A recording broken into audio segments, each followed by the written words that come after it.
sindicato que faz um convênio com a universidade particular ou com a faculdade particular para seus trabalhadores. São os trabalhadores, como diz o próprio Chico de Oliveira, que vai administrar dentro da mesma racionalidade mercantil, os fundos públicos. Quando o Lula quis dizer assim, olha, eu vou usar os fundos públicos aí, eu vou usar os fundos de pensão para o programa de como é que a gente chama? De base, de infraestrutura, foram os trabalhadores que primeiro falaram, não, senhor, vou lá botar o meu fundo de pensão aí para essa posição, sei lá se não vai ter retorno, vai se acabar. Não, senhor, está dando lucro lá, quem vai financiar financiamento público, coisa nenhuma, não. Nossos fundos de pensão é para obter lucro com ele. É assim que pensa o trabalhador. Onde diabo é que nós chegamos nesse capitalismo? E a contradição? Pois é, né? Pois é, né? A contradição permanece. Porque o capital em geral, a desgraça é que o capital particular, né, agora aparece como capital em geral. Se o capital em geral existe, é porque existe o seu oposto, o não capital, o não trabalho. Só que o não trabalho existe de uma forma tal que foi quase totalmente engolido pelo capital e totalmente adequado ao movimento de valorização do valor. Ou seja, o mundo que nós estamos vivendo hoje é o mundo mais ideal, o melhor mundo que o capital já sonhou na vida dele. Porque quanto mais descontrolado for as relações, mais controle o capital tem sobre a sociedade como um todo. É isso que eu estou. Então, como enfrentar hoje essa situação? Como responder hoje a essa situação? É difícil, é complicado. Eu não tenho resposta. Eu estou levantando dúvidas. São especulações minhas que eu venho trabalhando sobre cooperação completa. Não dá tempo de desenvolver aqui tudo, evidentemente. Eu só ensaiando, só provocando. Pelo menos perguntar, se você não tem a resposta, pergunte. É melhor perguntar do que responder. Não é que seja melhor, está errado, desculpa. É mais difícil perguntar do que responder. Né? Mesmo porque a filosofia nasceu perguntando. Por isso que Fernando Henrique Cardoso, outro delegado, não gosta muito da filosofia, porque a filosofia... E a ninguém gosta de quem pergunta, né? Pai, que é isso, Cardoso? Tá, vai para lá. Eu vou te dizer agora não. Isso está na relação dentro de casa, está na relação escolar, está na relação da sociedade. Perguntar incomoda. Né? Eu estou perguntando. Só isso. Bom, vamos continuar a nossa... Vamos deixar aí e vamos voltar ao texto, tá? Vamos voltar onde nós ficamos.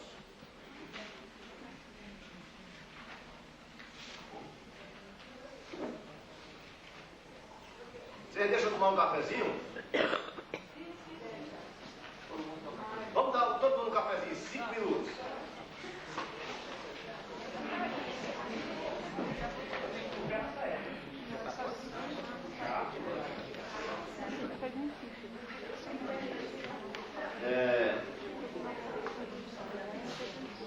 Eu vou retomar a exposição das categorias. Eu fiquei aí na página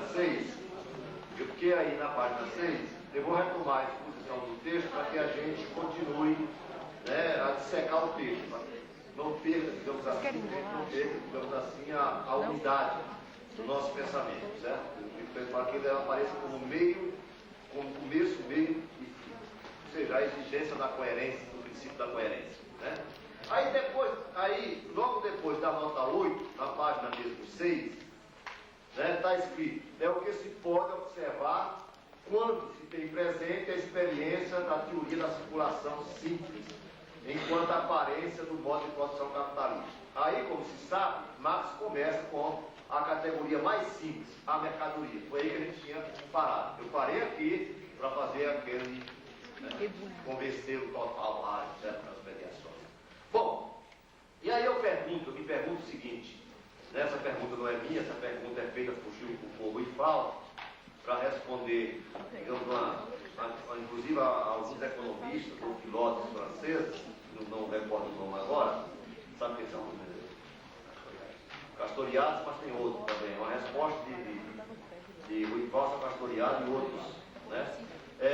O Marx poderia também ter começado a exposição com a categoria dinheiro, visto que essa categoria também pertence à aparência imediata do sistema, ou seja, a categoria dinheiro pertence àquela primeira aquela primeira parte, a aparência, quer dizer, as duas categorias que o Marx analisa na aparência do sistema são mercadoria e dinheiro. Se são duas categorias da aparência, como se explica que a mercadoria vem primeiro do que o dinheiro? Por que o dinheiro não pode vir primeiro do que a mercadoria na exposição? Né? Bom, se é assim, por que então a mercadoria e não o dinheiro deve ser o ponto de partida da exposição? Porque o dinheiro é algo mais complexo do que a mercadoria. Então, o Marx não começa com a mercadoria, porque o dinheiro é uma categoria mais complexa do que a mercadoria. Ou respostazinha, desculpa a expressão, fuleira. Não explica nada. Explica muito, não dá para convencer ninguém, mas tudo bem. Agora vamos entender melhor um pouco essa complexidade. É o que se pode deduzir da dialética interna, essa complexidade pode ser deduzida da dialética interna do processo de troca. Ou seja, o que eu vou mostrar aqui, eu vou citar no texto, é o seguinte: o dinheiro é produto, né, é efeito, não gosto muito da expressão da palavra efeito, porque Marx trabalha com a relação de causa e efeito, mas é completamente diferente de como a analista trabalha com essa relação de causa e efeito, é diferente de como o Marx trabalha com a relação causa e efeito na exposição. Mas o dinheiro aparece como um efeito da contradição da mercadoria. Toda mercadoria é, a um só tempo, valor de uso e valor de troca.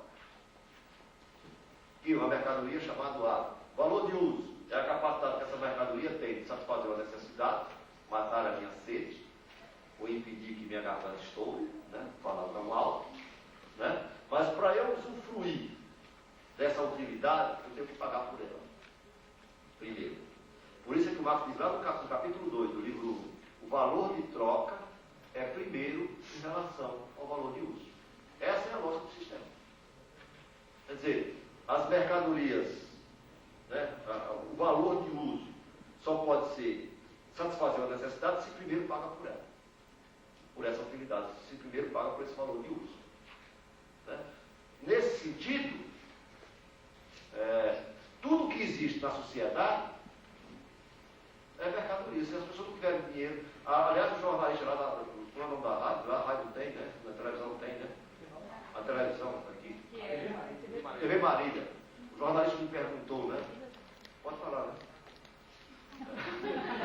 Você que vem lá do Nordeste, lá do meio da fome, o que você acha? Eu venho com o meio da fome, todo canto que eu vou tem fome. Só lá.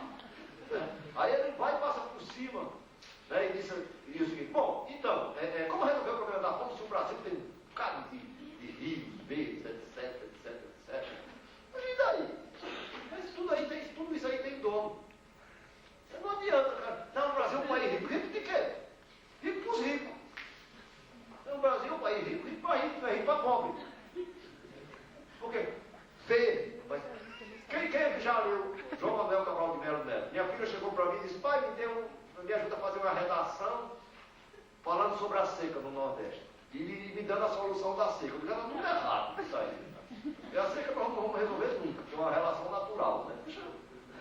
A solução é mais complicada ainda, né? Eu disse: não, mas falta de o que você acha? Falta d'água.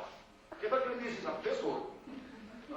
Vamos fazer aqui, vamos ler aqui Morte e Vida Severino. Né? Todo mundo conhece Morte e Vida Severino.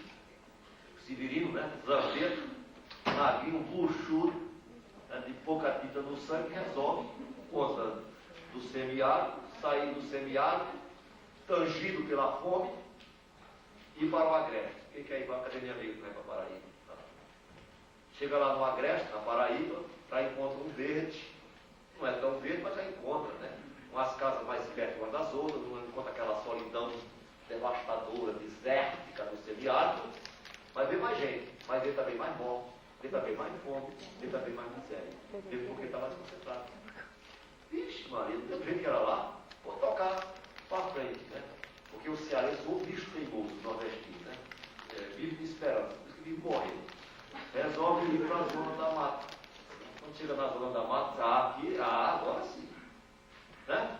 Verde, em todo canto que ele abriu os olhos e olhava, só verde. Os pássaros cantando, etc. Mas agora estou feito. Pega a cavacinha dele, bota de lado, vai para a beira do riacho. Quando está chegando ficando perto da beira do rio, para matar a sede, né? Lá vem o enterro, enterrando uma criançazinha, né? E mais um enterro, enterrando. Ou seja, vê mais miséria, mais fome, mais violência do que ele via no semiárido e no Agreste. Encontrou lá mais. Mesmo porque lá a terra estava ocupada para produzir mercadorias. Tinha verde, mas esse verde tinha um nome, era mercadoria. Aí, o que faz esse Sibirino? Ela está sem jeito, eu vou tocar para frente. Né, minha caminhada. E vai para Grande Recife. Se recosta no muro. E aí duas pessoas falando lá dentro do muro, não me lembro bem.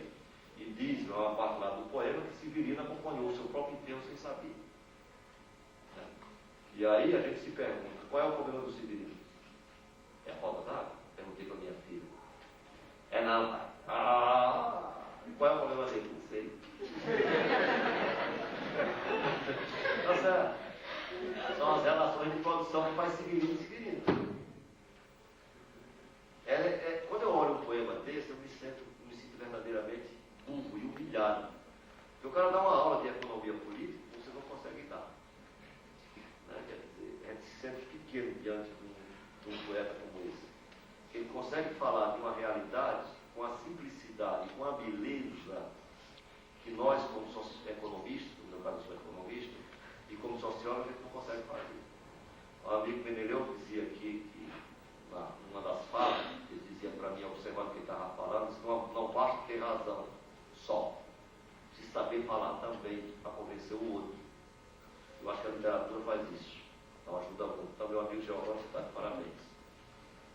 Inclui nós no teu projeto, nós estamos lá. A chamada rede da literatura, eu acho que o caminho é por aí. Usar mais a literatura, né, para a gente entender. Então, por isso, o que Morte Severina mostra é que as pessoas quando falam o Brasil é rico. Espera aí, gente. Vocês estão falando de que mundo? Vocês estão falando do mundo, como dizia Adam Smith, que todo mundo é proprietário de mercadoria. Quem não for, não. Agora, mas é um mundo, portanto, que a propriedade da mercadoria é extremamente concentrada. Né? Quer dizer, foi feito de uma forma, essa apropriação foi feita de uma forma extremamente perversa. O Brasil começou sendo propriedade de 12 pessoas. 12 homens vieram aqui, isso aqui é meu. Pode ir. Botou a rua de escravo, de índio, de africano para trabalhar para eles. Mas não para ter acesso a bem, isso daí começou. Né? O nosso pecado mortal vem daí. Então, quem fala abstratamente, o Brasil é rico, tem rios, tem água, né? Sim, mas a riqueza só existe como valor de troca. Só existe como mercadoria. Então, o problema não é a miséria, a fome, mas é a forma mercadoria em que aparece a riqueza da sociedade capitalista e tal.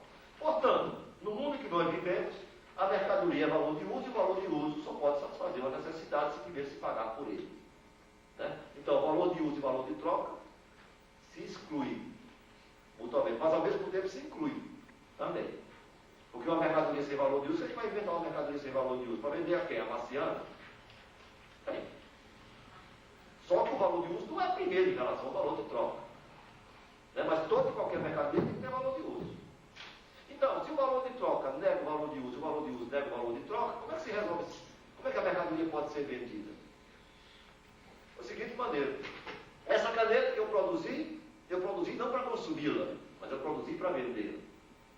Então, ela é valor de troca para mim, mas se o Mendeleu quer comprar minha camisa, minha caneta, para ele, essa caneta não tem nenhum valor de troca, mas apenas valor de uso. Então, o que é valor de troca para mim é valor de uso para ele, o que é valor de uso para ele é valor de troca para mim. Como fazer essa mediação? Dinheiro. Dinheiro vai ser a síntese, não que Marx tenha inventado, mas é a síntese que permite que essa mediação possa se realizar e que o valor de uso da mercadoria possa se realizar para atender a determinadas necessidades. Por isso é que o Marx vai dizer, né, contra Proudhon, que não se acaba com a religião matando o Papa. Né? Assim como você não acaba com o capitalismo aprimorando ou acabando com o dinheiro. Né? E se você abre conta do dinheiro lá, é a mercadoria. Porque o dinheiro nasce de lá daquela fonte. Então você tem que matar a fonte primeiro, que é a mercadoria. Senão, a sociedade capitalista permanece tal e tal como ela sempre foi. Reforma monetária não vai resolver o problema como queria fazer Proudhon. Porque se você não eliminar a contradição que é. Porque essa contradição entre valor de uso e valor de troca da mercadoria, essa contradição pode ser desdobrada em momentos diferentes ou em forma de manifestação diferente, até chegar à contradição de classe como um todo. Quer dizer, a mercadoria é o ponto de partida, porque essa contradição de valor de uso, valor de troca, já é a contradição que aparece, né? Em outras contradições mais desenvolvidas, até chegar à última contradição, é uma contradição de síntese enquanto tal. O Marx vai desenvolver o método da economia política dessa forma. Olha, o que é que o Marx diz? Partindo de contradição em contradição, eu vou descobrindo quais categorias. A primeira categoria eu já descobri que é a mercadoria. Ela brotou a contradição. Dessa contradição surge o dinheiro. E depois do dinheiro vem o quê? O dinheiro também deve ter uma contradição interna que explica outra categoria, contradição interna. É assim. Como é que o Marx fez isso? Será que isso é apenas um processo lógico? Não. Por quê? Diz Marx, aliás, o processo de troca das mercadorias encerra relações contraditórias e mutuamente exclusivas. O desenvolvimento da mercadoria não suprime as contradições, mas gera a forma dentro da qual elas podem mover-se. Esse é, em geral, o método com o qual as contradições reais se resolvem. É uma contradição, diz Marx, que um corpo caia constantemente em outro e com a mesma constância fuja dele.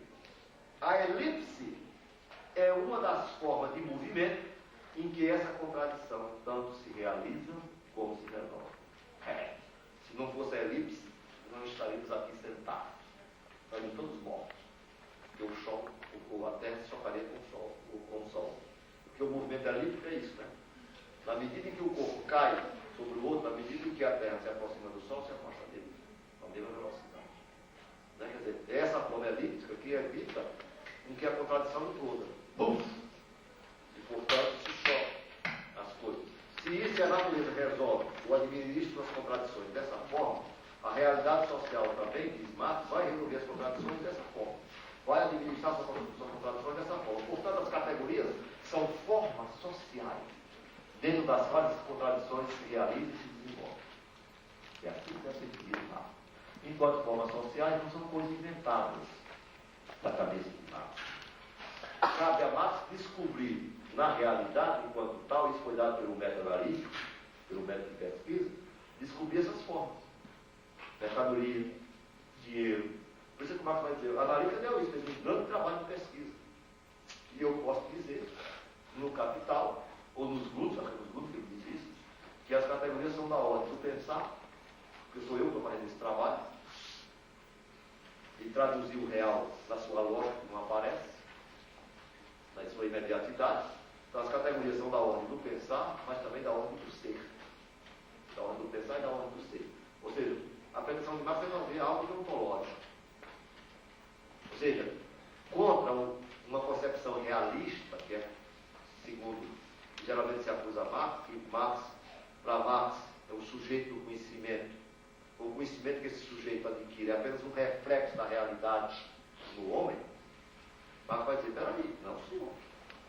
Feuerbach, por exemplo, para ele, que era o chamado materialismo mecanicista, em que de um lado você tem um sujeito que conhece, do outro lado você tem um objeto. O conhecimento é produto do mero reflexo do objeto na mente do homem. Quer dizer, Feuerbach de um empirismo bruto, né, desavisado, é violento. Quer dizer, é como se o homem não tivesse nenhuma participação ativa no processo de elaboração do conhecimento. Marx diz, não, senhor, conhecimento não é apenas reflexo da realidade no espírito da mente do homem. Conhecimento também é uma certa produção, uma certa elaboração desse conhecimento. Em que, em Marx, seria esse momento de construção dessa lógica que não é dada na realidade enquanto está imediatamente, mas a construção dessa conexão lógica, dessa hierarquia que aparece no interior das mercadorias. Portanto, não é mero reflexo. Por isso que ele vai dizer, ó, coitado do Feuerbach, nem descobriu ainda, né? É mais atrasado do que Kant. Porque Kant, pelo menos, descobriu que o pensamento é ativo na produção do conhecimento. A famosa frase do Kant, o homem só conhece aquilo que a razão põe nas coisas. Ou seja, a ciência é uma construção. Popper vai dizer a mesma coisa. Tá? Popper vai dizer a mesma coisa. Ciência é construção. A objetividade é subjetiva, já que o objeto foi construído. Marx diz, não, também assim, né? Não é tanto assim, nem é tanto assim, nem é tanto lá daquele empirismo bravo. Mas eu vou tentar pensar uma mediação entre reflexo e o trabalho da razão, né? E pegar esse reflexo e reelaborar. Eu acho que o Marx faz uma coisa parecida com isso. Os filósofos dizem o seguinte, eu nem sei o que esse cara está fazendo. Não sei se Marx faz ciência, não sei se Marx faz filosofia, né? Sei lá, Marx termina sendo um pulso de contradições, né? Não soube como arrumar as coisas, mas já eu não penso assim, e tem um livro muito bom que ajuda a nos entender isso, nos ajuda a entender isso, que é o livro do Ben Said, Marx o Intempestivo. Né? Marx o Intempestivo, Ben Said, não sei qual é o primeiro nome, Ben Said. Daniel Ben Said, né? Quem está falando? Daniel Ben Said. O que ele vai dizer? Graças à anarquia epistemológica de Marx pôde avançar. Porque Marx não respeitou essa divisão de trabalho entre filosofia e ciência. Ele passou por cima disso. E construiu um projeto particular, sabe? E eu concordo com Ben Said. Marx é um projeto muito particular e muito próprio. Marx não seria Marx sem a economia política clássica. Marx não seria Marx sem Hegel, sem Kant. Né? Mas ele consegue se apropriar de tudo isso e repensar uma perspectiva extremamente inovadora. Nenhum outro filósofo da modernidade fez isso. Quer falar? Não. Mas ninguém fala, não pergunta nada. Ah, estou cansado. Está na parada. Ninguém. Bom, então. Hein? Marx o Intempestivo. Certo? Então é dessa contradição entre. Eu entrei aqui para dizer o quê? Vou voltar, não sei mais o que eu estava dizendo, mas volto. Por isso que é bom o texto também. Volto. Nosso PS. Então, ele tinha parado nesse voo, não sei para quê. A elite fala, meu garoto, bem. Então, eu li essa citação do Marx, que o próprio sistema engendra as formas sociais, dentro das quais as contradições do sistema, né, se realizam e se desenvolvem. É Marx que diz isso. E ele diz isso aqui que eu acabei de ler, no capítulo 2, né, processo de troca, quem quiser depois conferir. Portanto, nessa exposição, mercadoria, dinheiro, depois as outras que vêm, Marx não está inventando, ele está descobrindo, né, as formas sociais e mostrando como é que se estabelece a hierarquia entre elas. É isso que o Marx está fazendo. E esse é o método de Marx. Olha, quem pega o método de Marx assim, descobre o caminho das pedras, vai embora sozinho. O negócio é que Marx é extremamente mal lido, né, deturpado, extremamente bem deturpado, além de extremamente bem deturpado, extremamente mal lido, né, e mal dizido. Não lido. E não lido. E depois mal lido, não lido e mal dizido. Dizem tudo é. Quando você descobre o caminho das pedras e Marx, a coisa parece que flui, parece que, né, a gente fica um pouco mais. Tal, a coisa não é bem assim. Estava discutindo. Só um exemplo, não é uma parada, um exemplozinho, né? Estou falando demais, mas me lembro que eu já resolvi o problema das relações aqui. A gente estava discutindo a questão da discussão que foi feita aqui na terça-feira, a renda da terra.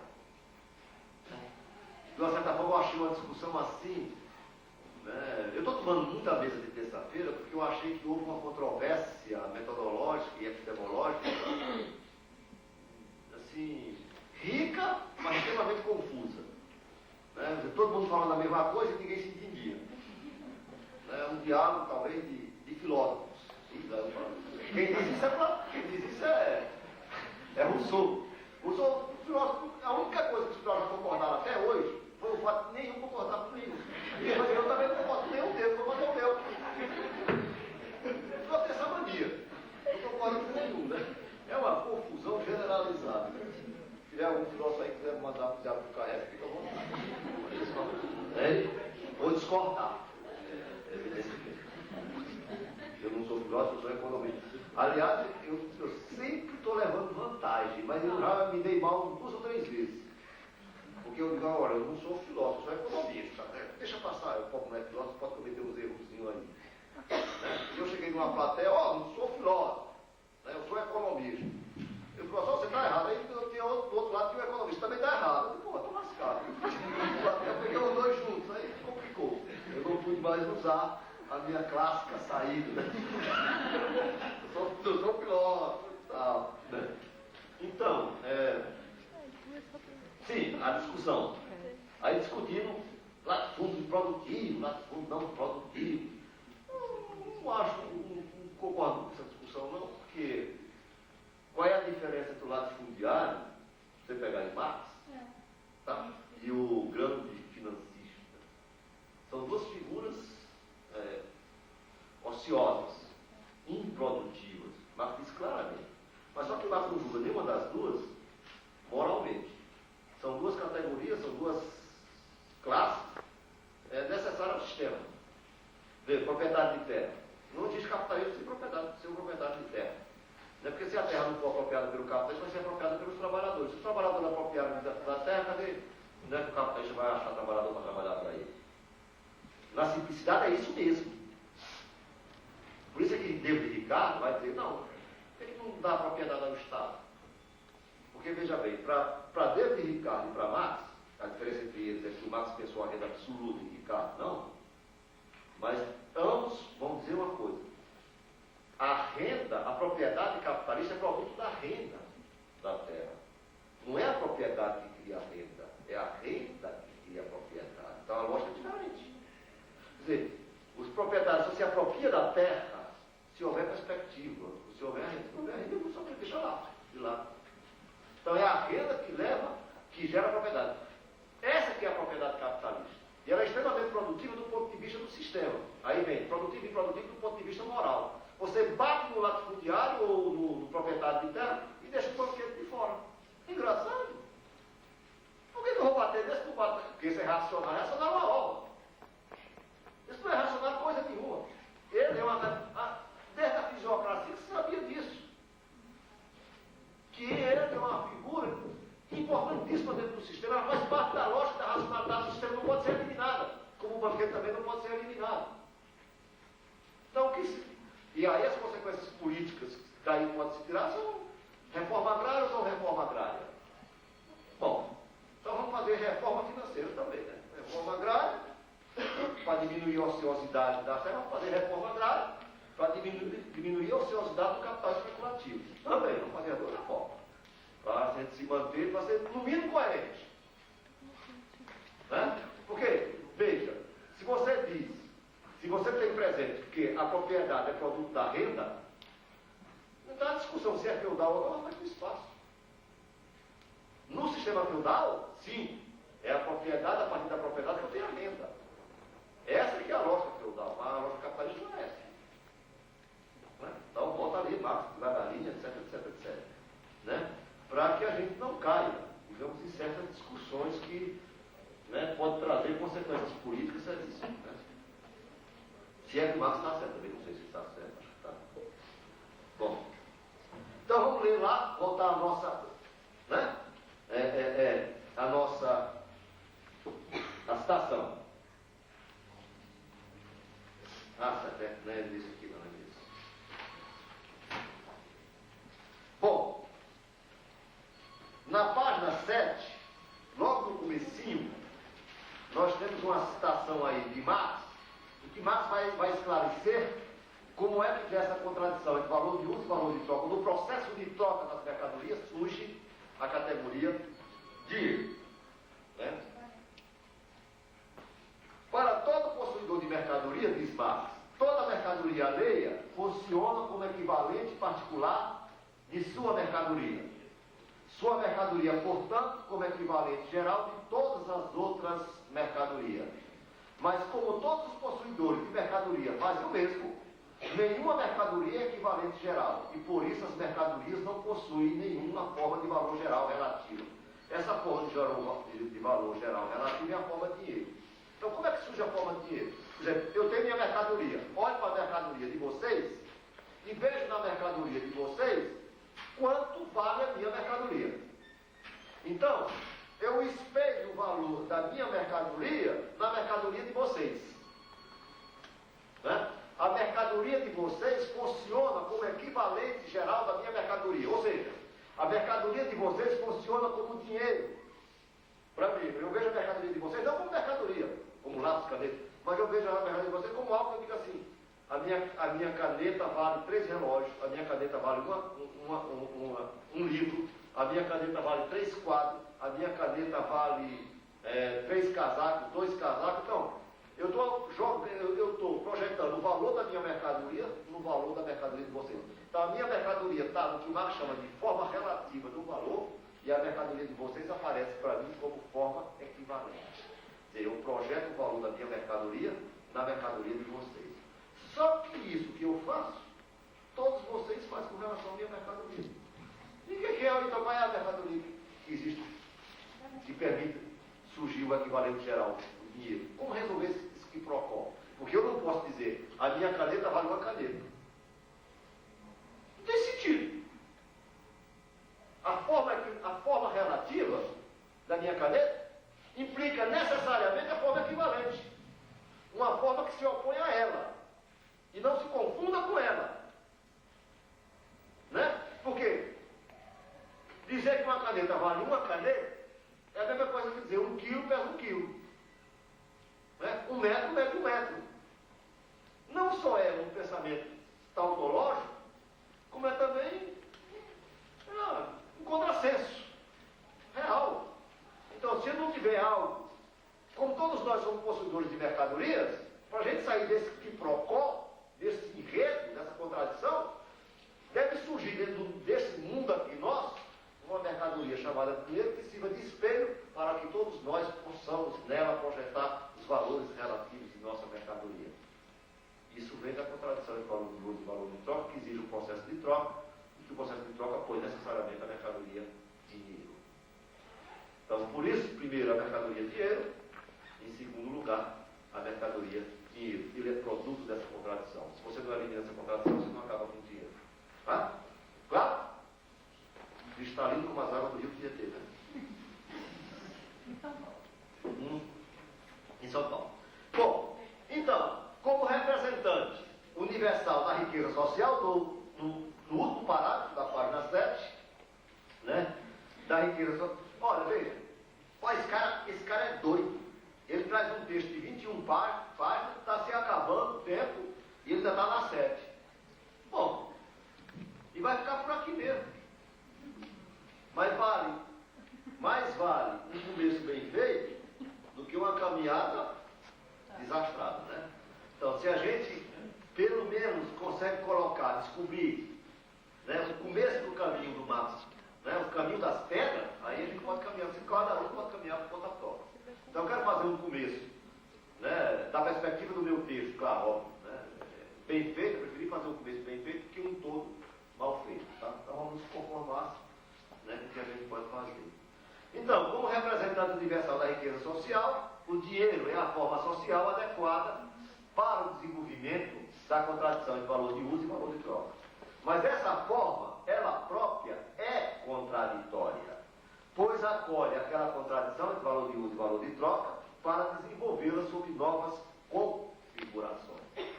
Então, ele acolhe a contradição valor de uso e valor de troca no seu interior. Qual é a contradição da categoria dinheiro? A contradição é que o dinheiro é sempre, do ponto de vista qualitativo, ilimitado.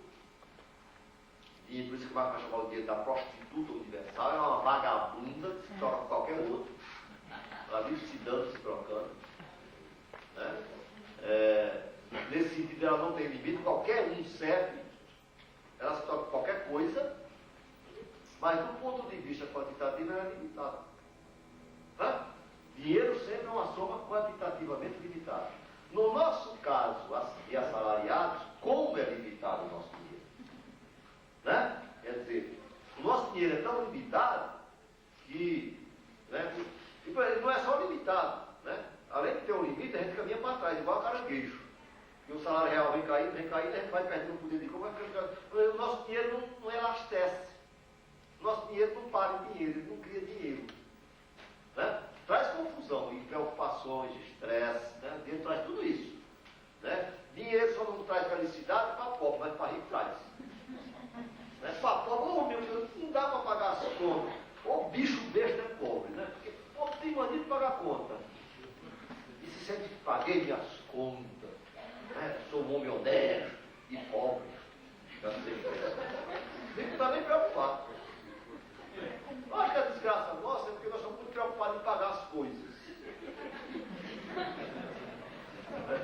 O capitalista não. Ele não está muito preocupado com isso, né? Aliás, tem um economista polonês chamado Kalec, que diz o seguinte: a diferença do capitalista e do trabalhador é muito simples. É que o trabalhador gasta o que ganha. E o capitalista ganha o que gasta.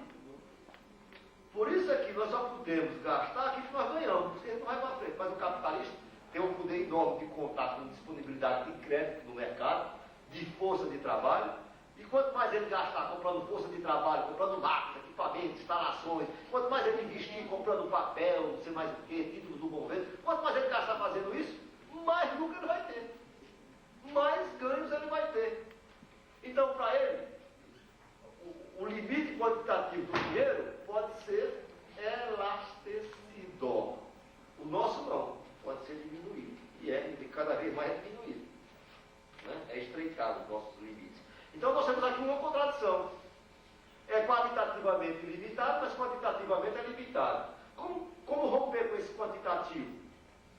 Né?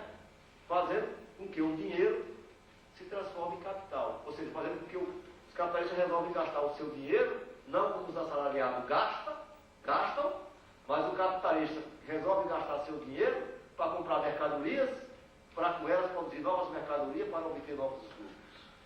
E assim você elastece aquele limite quantitativo. É isso que o Mendeleu deve ter falado, e falou, né, pela manhã, a transformação do dinheiro em capital. A transformação do dinheiro em capital é como o sistema resolve a contradição do dinheiro. Ele é qualitativamente limitado, quantitativamente limitado. Né? Então, a maneira, né, que o sistema encontra para expandir esses limites é transformar o dinheiro em capital. E aí, só transformando o dinheiro em capital e que o dinheiro pode crescer, do dinheiro já surgiu a outra categoria: capital. Depois do dinheiro, depois da mercadoria do dinheiro, vem a categoria capital. Daí o capítulo 4, transformação do dinheiro em capital. Marx põe a categoria capital. É a quarta categoria, capital, dinheiro, mercadoria. É a terceira mercadoria na ordem de disposição categorial do sistema de Marx. Quer dizer, não é muito difícil chegar aí. Mas aqui tem, gente, veja, a contradição da mercadoria se resolve na contradição dinheiro, a contradição dinheiro se resolve na contradição capital. Quer dizer, as contradições vão sendo resolvidas. Espera aí, seu Teixeira. Que dialética hegeliana é essa? Que você retira das entranhas, né, do pensamento, né, as contradições e a solução dessas contradições. Eu não estou fazendo isso. Não é a lógica pura que está me informando a produção. Porque para Hegel é o seguinte: a exposição em Hegel é a mesma coisa. Só que a exposição em Hegel vai chegar ao fim. A exposição chega ao fim quando todas as contradições são resolvidas. Né? Eu parto do absoluto e chego ao absoluto. É a mesma coisa de Marx. Eu parto da mercadoria para chegar na mercadoria. Só que em Hegel, quando eu chego no absoluto, e é Deus, ou o cão, qualquer coisa, todas as contradições foram superadas e resolvidas dentro do sistema. Para Marx, as contradições vão aparecendo, mas elas não vão sendo eliminadas, não vão sendo resolvidas.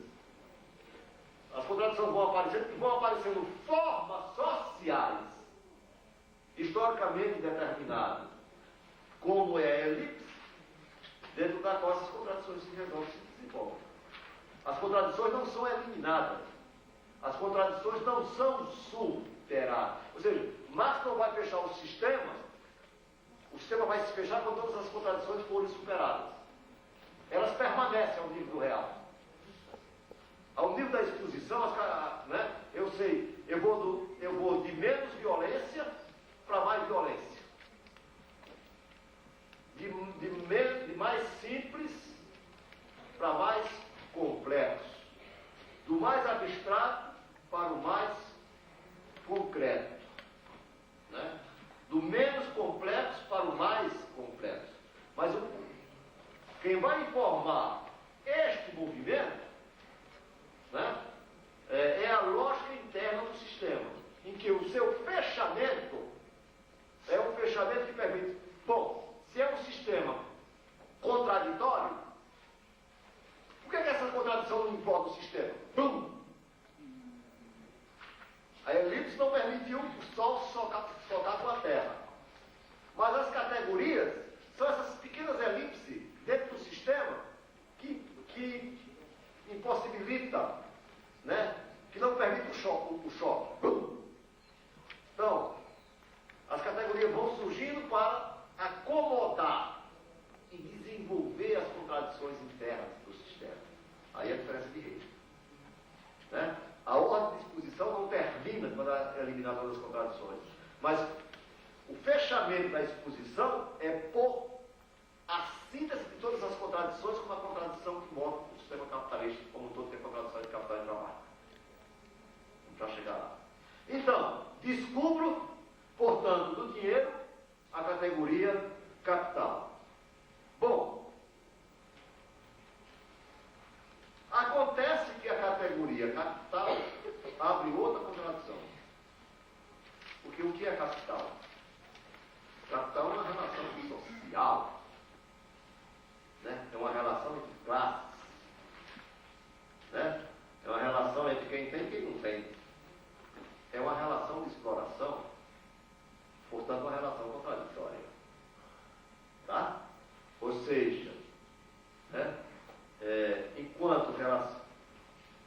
Eu vou dar uma paradinha aqui, que eu acho isso tão importante, gente. Né? Eu acho que a gente podia desenvolver mais essa coisa da relação social. Certo?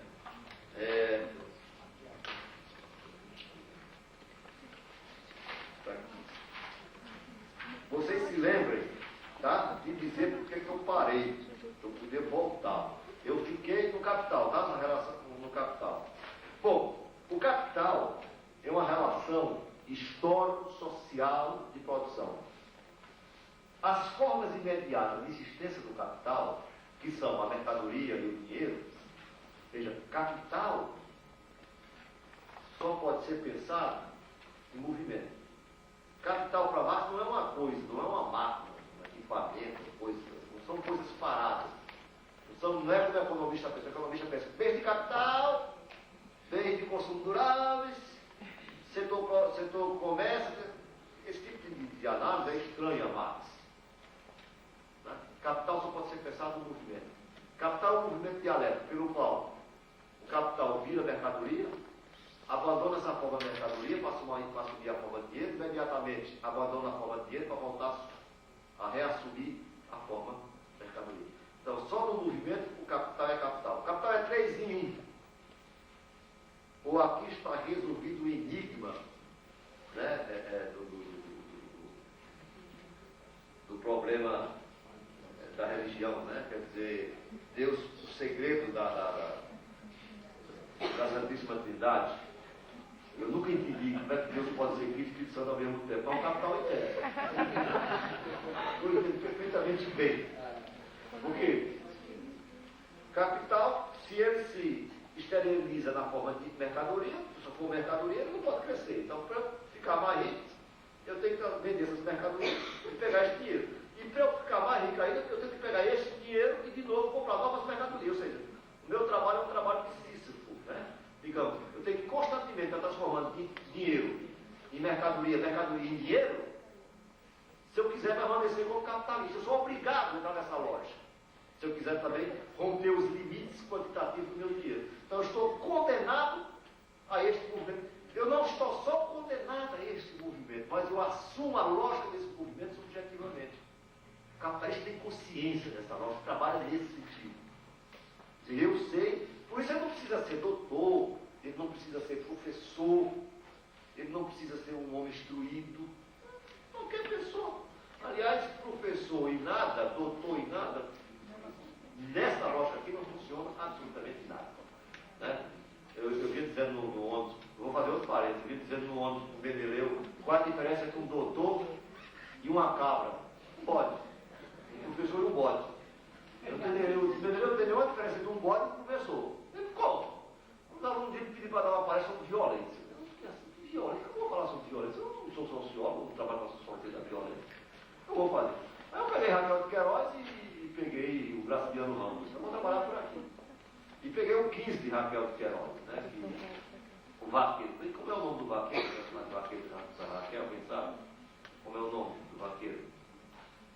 Ah, passei no leio, Raquel. Preconceito é isso. Então, vai deixar lá o vaqueiro dela. O vaqueiro ficava bravo, ficava valente, de pegar tudo na unha, né? De não levar desaforo para casa, de mascar tudo e cuspir nos pés da mulher. E de outros cabos que ele não gosta, também gosta. No balcão da bodega, tira a peixeira, bota em cima. Ou né, acabar com o forró. Esse vaqueiro danado. Homem bravo de princípios também. Bateu a cerca, pobrezinho, foi expulso da fazenda. Jogado fora. Resolveu sair de Quixadá, com a cidade do interior do estado do Ceará, fica no meio do norte e do sul, no meio de nada, quase. Resolve migrar para Fortaleza com a família.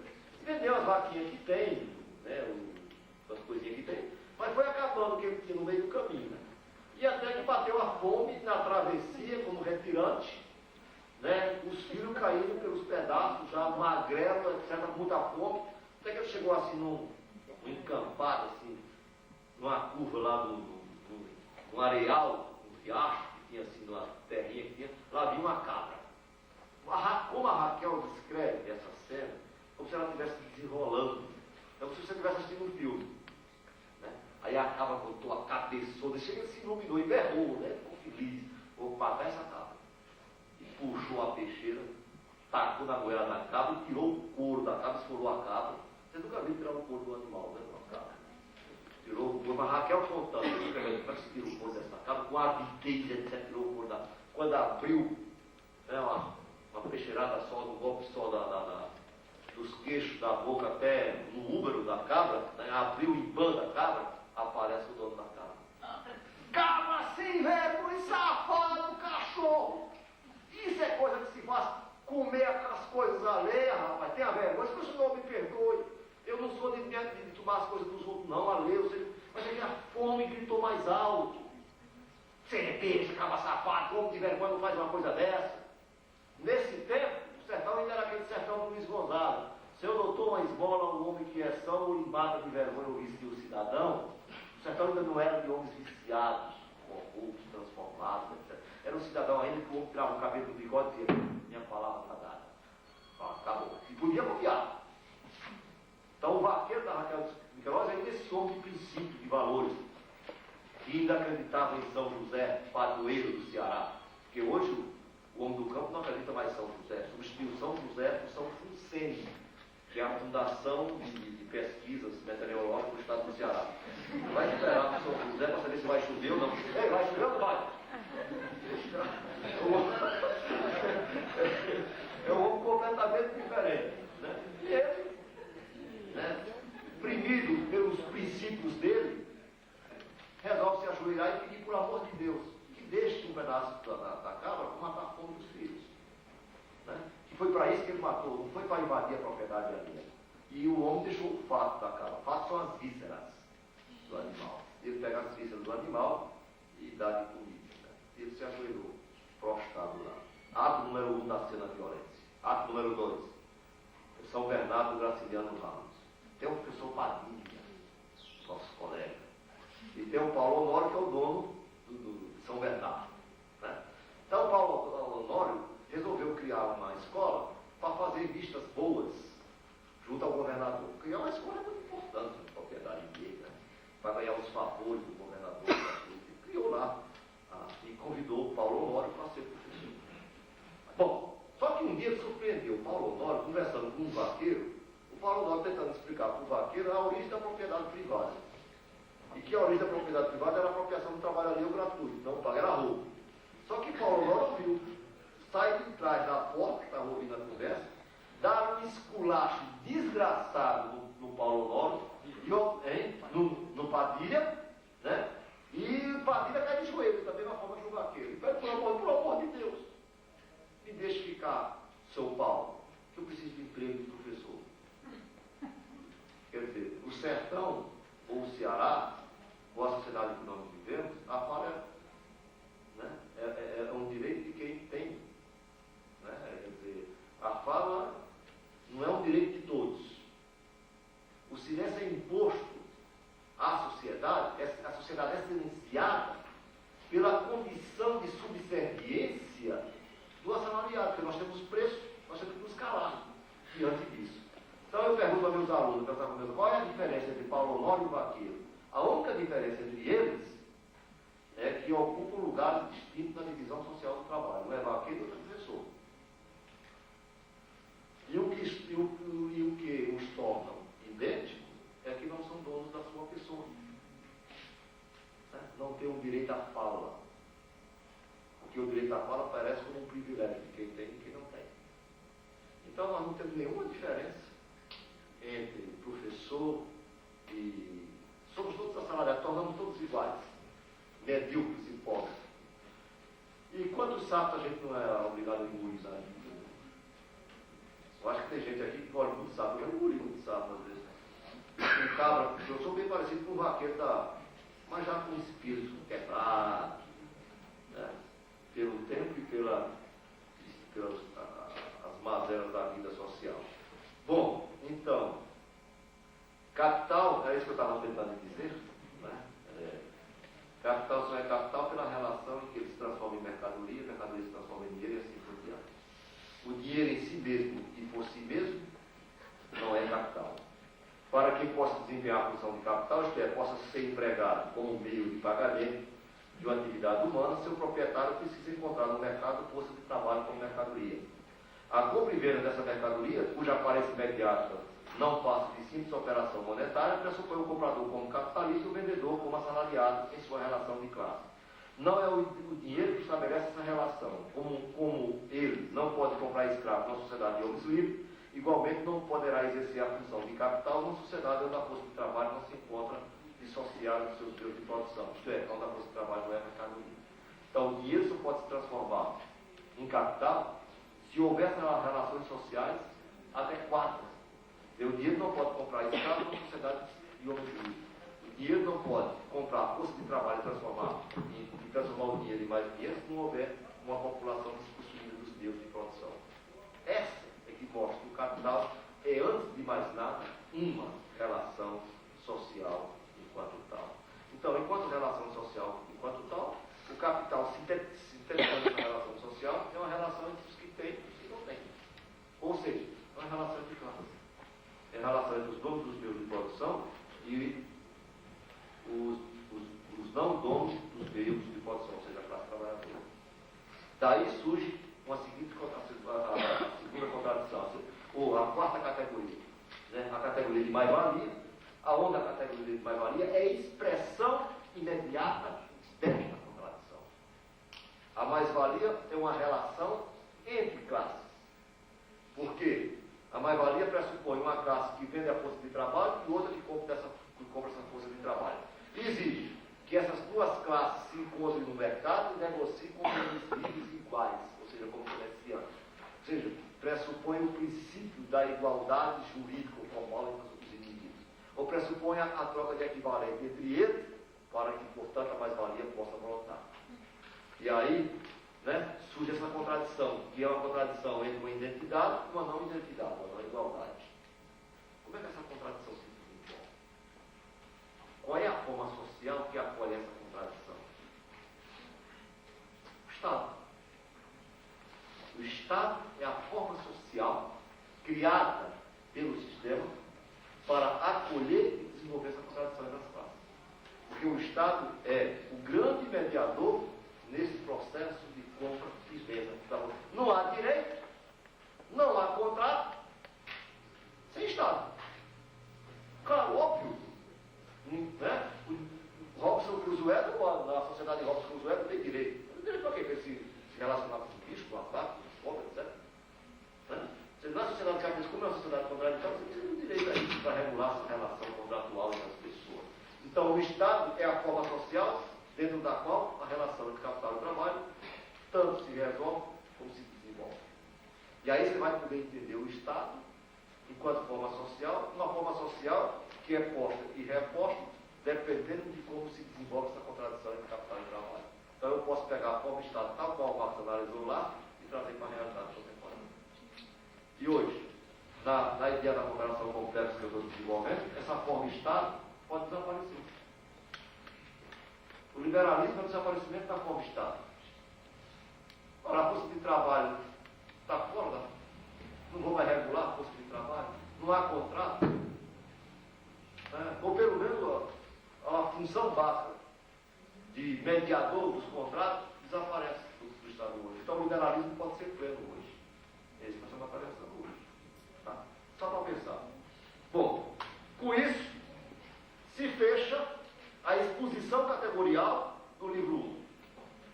Bom, mas nós temos um problema sério. Terceira, você só disse, mas não resolveu.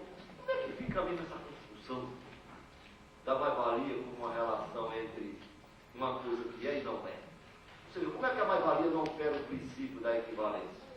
Vamos dar um pulo para a página 9, eu vou usar o quadro agora para explicar isso, tá?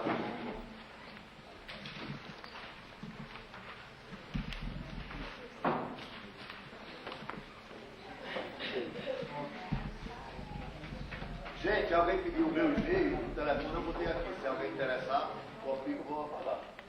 Não, Pode apagar? não. Não. Hã? Você falou no sistema neoliberal, que eles comentam aqui. Não, vamos voltar para a página 8. Desculpe.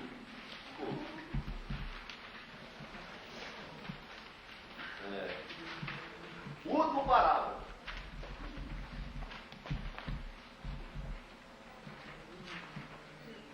Aí eu começo o último parágrafo dizendo assim: como Marx apreende a conversão das...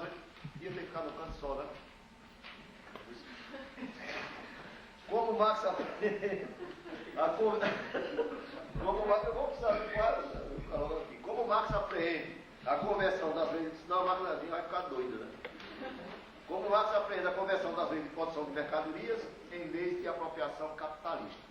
Nós saímos da aparência, entramos na essência do sistema, tá? O capital, etc, etc, está lembrado, certo? Agora eu vou tentar aprender a unidade daqueles dois momentos, tá? E para aprender a apreender a unidade desses dois momentos, para aprender essa unidade eu vou chamar não, sou eu que chamo isso, é Marx, né? Essa unidade aqui é pensada como a conversão das leis de apropriação de produção de mercadorias em leis de apropriação capitalista. Traduzindo um linguajar mais fácil, como pensar a unidade entre aparência e essência. Porque é que a produção, ou em outras palavras, a produção de mais-valia nega o princípio da troca de equivalentes? Não. Quem vai mostrar essa unidadezinha aqui. A terceira parte na exposição vai mostrar claramente que a produção de mais-valia não nega o princípio da equivalência e que, portanto, a mais-valia não é um roubo e que mais-valia, portanto, é exploração e que só resolve essa situação desmontando um sistema e montando uma outra sociabilidade. Bom, então como resolver isso? Partindo da consciência comum, segundo a qual a propriedade é produto do trabalho individual de cada pessoa. Veja, Marx vai assumir o mesmo pressuposto de onde parte a economia política clássica, da onde parte a ciência política moderna com Locke. Mas aí Locke é um autor extremamente interessante, né? Porque Locke antecipa todo o sistema categorial ou conceitual com o qual a economia política vai trabalhar, né? Locke é o primeiro pensador que eu acho da modernidade que vai pensar a sociabilidade moderna como uma dupla dimensão, né? A dimensão artificial, que é a dimensão do Estado, do político, e a dimensão natural dessa sociabilidade, que é a economia enquanto tal. E quando ele vai analisar a economia, quando ele vai analisar o mercado, ele adianta toda a teoria do valor, todos os sistemas, todos os conceitos dos quais serão posteriormente elaborado pelos economistas. Né? E ele, como o cara começou a inventar essas coisas aí, vai partir do pressuposto que a propriedade que as pessoas têm porque trabalharam. Né? Quer dizer, a propriedade é suor, é produto do suor do rosto de cada um. Eu tenho propriedade e tenho porque trabalhei. Foi com o meu trabalho que eu juntei a minha propriedade, que eu fiz a minha propriedade. Adam Smith pensa assim, Hegel pensa assim, Platão pensa, volta lá para trás, Platão pensa assim. Todos os pensadores pensam assim. Por que Marx ia pensar diferente? Podia. Eu vou também, tio Patinhas pensa assim também. Né? Vocês sabem do tio Patinhas. Como é que o tio Patinhas ficou rico? Juntando, tostando. Foi não? Trabalhando, ficou aquele patrimônio rico. Né? Mas o Patinhas também fez isso, não fez? Os cidadãos de Patópolis todos fizeram isso. Porque só que o Patinhas ficou rico e os outros não ficaram? É porque os outros, né, talvez sejam pessoas, sabe, que não têm paciência, ou são muito neurastênicos, nervosos, que falar besteira, que tudo que produz consome logo, né, não se submete ao sacrifício. E o Patinhas não. O Patinhas era que tudo que ele produzia guardava um tiquinho. Ia produzindo, ia fazendo seu patrimônio. Fez o patrimônio, hoje é dono de Patópolis. E também é um cidadão modelar, né? Digamos assim. A vida de Patópolis depende dele, porque vai depender dele pegar o seu patrimônio e dar trabalho para aquela desgraçada do resto da patarada todinha, né? Que não fizeram, que não fez o que ele fez no passado. Trabalhou, economizou, etc. O Adam Smith vai pensar do mesmo jeito. O pensamento liberal, filosófico e econômico pensa da mesma forma. Né? O que nós temos porque trabalhamos, acumulamos o nosso patrimônio. É de longas gerações, etc. Né? Só que o Walt Disney é mais sofisticado. Então ele vai dizer, o tio Patinhas, os outros não conseguiram, o tio Patinhas não conseguiu, porque o tio Patinhas achou a moeda número 1 da sorte. Né? Quer dizer, é um escudo, de uma certa forma, importa para descobrir, para encobrir o real processo de formação da riqueza do tio Patinhas. Né? E aí eu boto os ladrãozinhos metralha, eu boto a vaga patológica, o Madame Mimi, né, o delegado, etc. E eu vou mostrando a cidade, como ela é, a sociedade, etc. Um bom manual de economia política burguesa é a revista Tio Patinhas. É sério. Quer dizer, está tudo lá. Por isso que era proibido ir para a União Soviética, quando tinha a União Soviética, vender aquela revista lá. Né? Porque aí é uma ideologização do sistema. Então Marx vai aceitar tudo isso, está certo. A negada tem propriedade, porque trabalhou com o suor do próprio rosto, e o bando de vagabundos que hoje são obrigados a trabalhar para os capitalistas não tem propriedade porque fizeram o mesmo. Né? Marx vai aceitar isso. Se todos são proprietários, o são porque trabalharam para constituir sua propriedade. É daí mesmo que parte a economia política clássica, para explicar a origem do lucro, que aparece como uma recompensa ao trabalho passado para partindo desse solo, vamos para o outro parágrafo. Partindo desse solo comum, que a economia política clássica divide com a experiência cotidiana, a economia clássica divide isso com a experiência cotidiana. Qual é a experiência cotidiana? Vai trabalhar vagabundo. Todo mundo com essa frase, vai trabalhar vagabundo. O que traduz essa expressão, esse provérbio popular? Que se ele trabalhar, ele tem as coisas, ele tem as propriedades. Quem não tem, porque não trabalhou. Então a propriedade aparece como apropriação do trabalho pessoal, como esforço pessoal. Né? Marx mostra como a propriedade fundiária do trabalho pessoal se converte, mediante a dialética interna do processo de troca, numa não propriedade, na medida em que resulta da apropriação do trabalho alheio não pago. Ou seja, Marx vai assumir o mesmo pressuposto da economia política clássica, a pessoa tem propriedade porque trabalhou e acumulou essa propriedade, vai assumir esse pressuposto, mas vai fazer o seguinte: eu vou assumir esse pressuposto, eu vou partir desse solo comum, mas eu vou, né, investigar como a dialética interna da produção de mercadoria nega o ponto da onde eu parto. Então, Marx vai fazer mais ou menos o seguinte: vai obrigar a economia política clássica a se desdizer. É isso que Marx vai fazer. Vocês podem até ter razão, diria Marx, que cada um tem sua propriedade, tem porque trabalhou. Vamos admitir isso? Vamos. Então, aí é o grande diálogo de Marx com a economia política. Ele não está explicitado esse diálogo, você pode arrancar de lá. Então, Marx vai assumir a postura dele diante da economia política é essa. Ou seja, Tá certo, não vou dar razão, vou dar o benefício da dúvida. Mas eu vou obrigar a você, né, a desdizer, a se negar. Como? Obrigando a você a me acompanhar na análise do processo interno, do processo dialético interno da produção de mercadorias.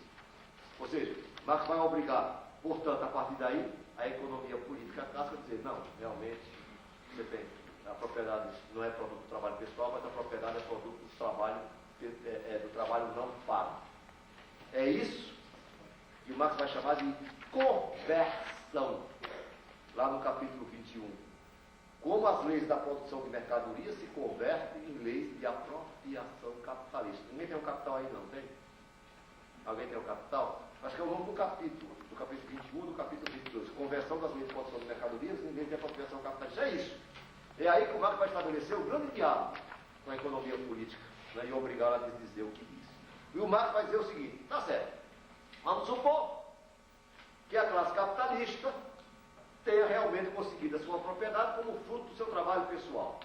Vamos imaginar o seguinte, que o patrimônio que a classe capitalista tem hoje é um patrimônio da ordem de 1.000 unidades monetárias de dinheiro. É um patrimônio de 1.000. O exemplo que eu estou tirando de Marx, está aí na página 9 do meu texto. Né? Então, digamos que a classe capitalista trabalhou, acumulou, e hoje tem um patrimônio de 1.000 unidades monetárias. Os trabalhadores não fizeram a mesma coisa que os capitalistas fizeram, e agora, como o mundo é propriedade privada desse grupo de capitalistas que trabalhou no passado, se alguém quiser agora sobreviver, vai ter que trabalhar para aqueles capitalistas. Né? Para pagar digamos assim, é como se é um pecado mortal dos trabalhadores. No passado não acumularam, não trabalharam, não economizaram, agora vão ter que trabalhar para os capitalistas. E os capitalistas são moralmente bons, porque graças aos capitalistas, digamos que eu represento a classe capitalista, vocês vão ter emprego. Aí digamos que eu tenho esse capital de 1.000, eu represento a classe trabalhadora, eu vou botar aqui no ano 1 um capital de 1.000 e vou pagar a vocês um salário, digamos, aqui, no ano 1, vou pagar um salário de 1.000 a vocês. Bom, eu tinha, enquanto classe capitalista, um patrimônio de 1.000, peguei esse patrimônio e paguei a vocês na forma salário. Aí, bom, vamos trabalhar. Está aí as máquinas, os equipamentos, as matérias-primas, etc. Pega as matérias-primas, pronto, combine essa matéria-prima, leva para dentro da fábrica e produz um produto. Agora, para vocês fazerem isso, eu vou pagar 1.000. Mas veja bem o seguinte, eu vou querer, enquanto classe, né, que vocês me dêem um lucro. Né? Por quê? Porque eu trabalhei foi muito, então eu mereço uma recompensa pelo meu trabalho pretérito, pelo meu trabalho passado. Eu vou querer um lucro em cima disso. O castigo de vocês é, né, ter que pagar uma recompensa a mim por aquilo que vocês não fizeram no passado. Então eu vou querer que vocês me deem um lucro, né, me dê gera um produto no valor de 1.200. Portanto, eu paguei 1.000 a vocês no primeiro ano e vocês geraram um produto de 1.200. Tudo bem. Então, eu paguei 1.000 de salários a vocês, para vocês produzir cadeira, roupa, calçado, vestuário, cujo valor é maior do montante de salário que eu paguei a vocês. Claro, nenhum capitalista vai pagar salário ao trabalhador, o trabalhador gerar um produto cujo valor é menor que o salário que está pagando ao trabalhador. Eles vão pagar. A lógica da relação contratual é que, pagando ao capitalista, ao trabalhador um salário X, o capitalista exige dele que ele devolva esse salário acrescido do lucro, senão ele não pagar. Então, o capitalista pega os 1.200, tira desses 1.200 os 200, né, para consumir esses 200. Ou seja, ele pagou 1.000 aos trabalhadores, nós pagamos 1.000 a vocês, e vocês geraram um produto de 1.200. E no ano 2, eu ainda tenho os 1.000. Que confusão é essa, Teixeira? Muito simples. Paguei 1.000 a vocês. Bom, vocês vão ter que comprar as coisas para poder sobreviver, não é? Então vamos comprar onde? Vocês geraram uma produção de 1.200. Vocês vão comprar essa produção a quem? A mim. As empresas são minhas. Vocês são igual a bucha de canhão. Só serve para produzir as coisas. E só pode comprar de mim o valor de 1.000. Vocês não podem comprar mais porque eu só paguei 1.000 a vocês. Vocês geraram um valor maior, 1.200, mas só podem pagar, só podem comprar 1.000. Esses 200 a mais são meus, é minha mais-valia, meu lucro, é minha recompensa. Né? Então, se eu pago 1.000 a vocês, vocês me devolvem de volta esses 1.000 quando vem a mim comprar roupa, calçado, vestuário, habitação, tudo que vocês precisam. Me devolver os 1.000. Por isso que eu digo, salário é o dinheiro amarrado numa continha, joga e puxa. Joguei 1.000 para vocês, depois vocês me devolveram esses 1.000 quando vier a mim comprar. Aí vocês ficaram sem dinheiro. Né? Quando compraram tudinho e gastaram os 1.000, aí vai ter que trabalhar de novo. Faz de novo teus novos 1.000, né? etc, para ter dinheiro para poder comprar novamente. Ou seja, vocês ganham e gastam, ganham e gastam, ganham e gastam. Né? Ou seja, vocês estão produzindo ou reproduzindo a própria dependência de vocês com relação ao capital. Porque vocês não sendo dono da empresa ou das empresas, vocês são obrigados necessariamente a comprar da classe capitalista. Quando vão comprar da classe capitalista, devolvem o dinheiro e depois pagam sob a forma de salário. Alguém está tendo alguma dúvida sobre isso? Vou explicar mais ou menos o seguinte. Digamos que eu emprestasse a Ellen R$100. Está aí, Ellen, R$100 para você. Eu vou lhe emprestar 10%, ao juro de 10%. No final do mês, você me devolve 110. Tá? Então, eu emprestei R$100 a ela utilizou o próximo, mas depois me pagou os 100 mais os 10. É uma relação mais ou menos parecida com isso aqui. Eu dei 100, mas a juro, de 20%. Eu estou exigindo que vocês me devolvam 1.000, mais 1.200. Vocês me devolvem isso como? Gastando os 1.000 que vocês tinham e deixando um excesso de produto que vocês geraram, mas que não pode consumir, que é a mais-valia. O trabalhador produz a mais-valia, não pode consumir a mais-valia, porque a mais-valia é propriedade privada do capitalista. E aí, falando do imperialismo, qual é a saída da roda? Como a classe trabalhadora só pode gastar 1.000, porque só foi paga 1.000, aonde é que os capitalistas vão vender esses 200? Então, sai o capitalismo no mundo todo, descobrindo novos mercados, aí a ideia do imperialismo, de Rosa Luxemburgo, né? Que é uma concepção subconsumista, mas não vamos discutir isso. Então, a lógica do imperialismo para Rosa Luxemburgo está aí. Quer dizer, vai sempre produzindo mais-valia a cada ano, e a classe capitalista é pequena e não pode consumir toda essa mais-valia. Então, o capitalismo precisa sair dos seus países de origem, invadir o mundo, para transformar o mundo cada vez mais em mais capitalista para ampliar os mercados. Aí diz a Rosa, quando todo mundo tivesse transformado em capitalismo, aí quando houver uma classe capitalista global e uma classe trabalhadora global, o problema se repõe novamente. E aí? Para que o capitalismo vai vender agora? Implode. Bum! É a chamada teoria do colapso. O sistema vai cair um dia por si próprio. Podem sentar-se, ceder seus cachimbos, esperar que o capitalismo se acabe. Ou seja, né, para que lutar? Para que brigar? Para que morrer na trincheira? Vai se acabar mesmo? Deixa aí se acabar. Essa não é a concepção do imperialismo do Lênin. Né? Porque o Lênin, desde lá como sobre a agricultura, qual é o nome do texto dele lá da Rússia? Hein? Como é o nome do texto? Hein? O capitalismo na Rússia. Ele fez um livro, o desenvolvimento do capitalismo na Rússia. Fez um livro para provar que o capitalismo está se desenvolvendo na Rússia, né, e que o capitalismo e que a Rússia já era uma sociedade capitalista, porque o capitalismo tinha internamente seus próprios mercados. A conquista do mercado externo é uma consequência. Quer dizer, o capitalismo cria seus próprios mercados, ele é capaz de se expandir sem precisar. Ou seja, o Lênin não é um subconsumista. O mercado para os capitalistas, o mercado para os excedentes gerados na produção é consumido pela própria classe capitalista enquanto tal. Pois bem, se gerou 200, 1.200, esses 200 são gastos entre os próprios capitalistas. Eles são os donos da mais-valia. Eles mesmo que vão consumir. O trabalhador não tem direito de consumir mais-valia. E aí eu entendo uma coisa. Bom! Quer dizer, agora eu posso capitalismo, miséria e prosperidade caminham de mãos dadas, né? Porque vocês só servem para produzir a mais-valia e não para consumir. O estado do bem-estar social entrou na sociedade para tomar uma parte dessa mais-valia e redistribuir sob a forma de gastos sociais. Mas já está saindo. Né? Ou pelo menos, a parte da mais-valia que ela se apropriou, que se transforma em fundos públicos, para falar de acordo com o Chico, esses fundos públicos estão sendo transferidos do social para financiar a acumulação privada de capital. Essa é a nova forma de Estado que está nascendo, o novo neoliberalismo que está ressurgindo no mundo atual.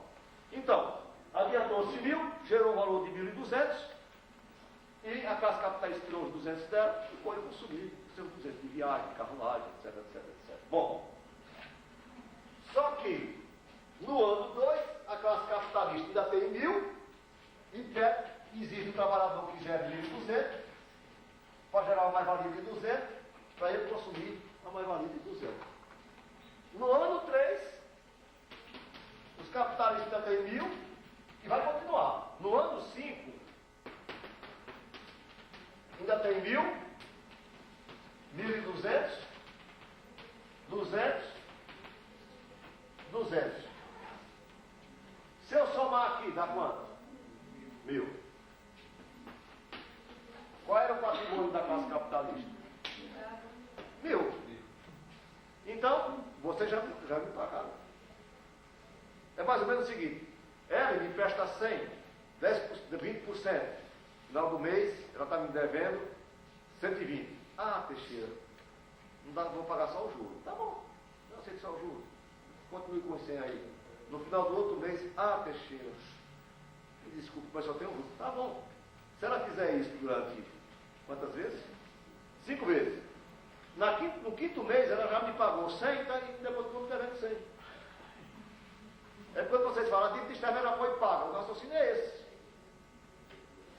Né? Quer dizer, a classe capitalista que tinha um patrimônio de 1.000, né? A partir do ano 5, todo o seu patrimônio foi gasto e pago a ela, que os trabalhadores geraram o excedente. No ano 6, ela ainda tem 1.000, para produzir 1.200, para. Ou seja, depois do ano 6, é o trabalhador que paga o seu próprio. Por isso que o Marx vai dizer, é com o trabalho de hoje que se paga o salário de amanhã. É o próprio trabalhador que se paga a si mesmo. A partir do ano 6 não tem mais nem troca entre capital e trabalho. Acabou a troca. Então, o capitalismo é uma sociedade que não faz de conta. É uma sociedade de troca, mas na verdade não tem troca. Por quê? Porque a troca, na continuação do texto, é um fenômeno que não pode ser pensado em classes. Mas a troca é um fenômeno para ser pensado na sua individualidade, em relação individuais. Eu não vou para o mercado ou para o comércio como classe comprar as coisas, eu vou como consumidor. O capitalista, quando contrata um trabalhador, não contrata enquanto classe, ou na condição de classe, contrata como um trabalhador, como um capitalista, como um comerciante qualquer. Então a troca é uma relação entre duas pessoas, uma relação individual. Por exemplo, eu pego aqui um companheiro, gente que quer trabalhar para mim, quer. Então eu vou te pagar um salário de 100, para você gerar um produto tal. E ele gera um produto cujo valor é 200, mas o valor da força de trabalho dele foi 100, tudo bem. Ele, né, gerou um produto de 200, eu paguei os 100 dele, mas tudo bem. Aí eu chego, Ellen, quer trabalhar para mim? Quero. Quanto é teu salário? 100. É isso mesmo, é? Então eu pago 100 a ela. Quem foi que pagou o salário dela? Ele. Mas ele não tem nada a ver, nem a ela tem nada a ver da minha relação com ele e da minha relação com ele. São relações contratuais individuais. É o trabalhador que paga o outro. Se você tomar na sua totalidade, você vai perceber que é a classe trabalhadora que adianta os fundos com os quais a classe capitalista paga o seu salário. Mesmo assumindo a ideia de que o patrimônio foi conquistado com o trabalho individual da classe capitalista. A partir de determinado período se deve ser o contrário. A relação entre dinheiro aqui é uma relação de equivalente, né? Ele disse que era 100, paguei 100, o verdadeiro valor dele, né? Mas se eu tomar a relação, vou tomar já a época, se eu tomar a relação como um todo, eu vou ter o quê? eu não vou ter mais nem troca. Mas a relação de equivalência permanece como relação individual. Então o Estado existe para garantir essas relações individuais. De troca. O Estado só passa a ser, quando o direito deixa de ser direito privado e passa a ser direito social, ele vai além dessas relações privadas e individuais e pensa o Estado ou um direito social. É possível hoje um direito social? Já foi, já aconteceu, hoje está desaparecendo. Por conta das transformações que o capitalismo passou. Isso é que chama de intervenção. Isso é que se chama de conversão. A conversão das leis de produção de mercadorias em leis de apropriação capitalista. Ou seja, as leis da apropriação capitalista são leis que mostram, né, um tipo de produção e apropriação da riqueza que não passa por uma relação contratual, que é a relação das classes. Esse é o capitalismo do Marx. Né, Yara? Alguma dúvida? Alguma pergunta? Você não vai perguntar nada? Certo? Terminei. Pronto, pergunta. Ok, gente? Hã? Ok? Alguma dúvida? Não, né? Hã? O que foi que houve? Não deu para entender não aquilo ali? Chumbado de quê? Caçada? Pela beleza das flores. Beleza das flores? Vem cá, alguém tem alguma dúvida? Alguém não deixou de entender isso aí? Hã? Se diga. Eu retomo já a tua questão lá. Porque assim, eu sou aluna do segundo ano de Ciências Sociais. A gente acabou de ter um curso de Sociologia sobre o mar. E ao longo do curso, o professor foi pontuando assim nos textos alguns termos que o Marx usa em relação aos capitalistas, que ele diz o seguinte, que esses termos denunciavam o juízo de valor. Isso era um limite da obra e também era um limite da sociedade. Ele diz que a academia alemã, a universidade alemã fazia muito isso. Eu queria saber a sua opinião a respeito. E também, assim, uma outra coisa que ele falou também no curso é o seguinte, que só a partir de 18 de maio que o Marx ele usa o sujeito como agente histórico transformador da realidade. Que antes ele tratava o sujeito como a histórica.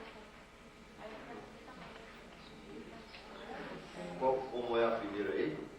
A primeira é sobre o juízo de valor, se ele usa mesmo. Que Marx? Não. Está provado para mais ver que não, né? E que se Marx trabalha com um modo de produção capitalista, e se Marx, né, mostra que se trata de uma forma historicamente determinada, todas as categorias de Marx são históricas. Não tem nada a ver. Nem tem juízo de valor aí, nem tem nenhuma concepção histórica. Poderia até ser pensado da seguinte maneira: quando Marx pensa em trabalho, ele pensa na sua dimensão geral e particular. Mas o geral só existe no particular para Marx, portanto termina sua história. Não dá para sair da história. Você não sai da história em Marx. Não dá. Tem você que ele, a partir de um certo momento, que o sujeito se Não tem isso, não. A não ser que ele esteja falando assim, né? Lá dos manuscritos econômico-filosóficos, do Marx do sujeito. É isso, do manuscrito econômico-filosófico. Uma superação da alienação. Mas eu acho que lá, eu não conheço bem os manuscritos, não estudei bem os manuscritos, mas acho que lá já está colocada a questão, né, da classe redentora, né, como sendo a classe trabalhadora. Portanto, o Marx diz, a história da humanidade é a história da luta de classes. Gente, por favor, a história da humanidade é a história da luta de classes. O que é que o Marx quer dizer com isso? E se a história da humanidade é a história da luta de classes, as coisas não estão sendo decididas, porque as coisas vão se decidir na luta de classes, vão se decidir historicamente. Não há nada que transcenda isso. Então, ele explicou assim, mas ele disse que é só a partir do texto 18 de maio, que antes ele não estava Eu acho que é complicado essa leitura. O Marx até aqui diz uma coisa, depois a gente começou a dizer outra coisa. Ele é crítico, ele vai e volta. Né, A partir de, né? pelo menos Eu não feminista. sei para que serve isso. Até ela era assim, depois não é assim, não sei o quê. Olha, eu vejo os manuscritos, eu vejo os números de Marx, que saiu até agora, né? Gente, por favor, gente, como textos que não têm a mesma sistematicidade, entendeu? Que o Capital é o texto mais sistemático, mais completo que o Marx tem. Os outros textos são de apoio ao que o Marx diria no Capital. Se você vai nos Gruners, se você vai nos manuscritos, você vai na ideologia alemã, você vai em 18 de Brumac, salário de preços e lucro, vá a esses textos para trazer mais informação para enriquecer a análise do Capital. A relação que eu vejo, que eu tenho, em Marx é dessa forma. E não no sentido de uma história, uma biográfica de Marx era assim, depois era assim. Não era nada, por quê? Onde é que eu vou chegar com isso?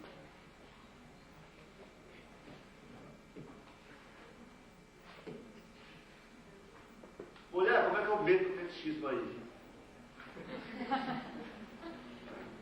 As relações codificadas, a inversão dessa relação, né, mostra que como enquanto suporte dessas relações, dessa própria inversão aí, mostra a sociedade fetichizada. Em que a relação, veja bem, se a classe trabalhadora tivesse consciência plena de que era explorada, esse sistema não sustentaria. O que é que vai fazer Marx? Qual é o grande objetivo de Marx no Capital? Demonstrar ou revelar o segredo da produção da maioria.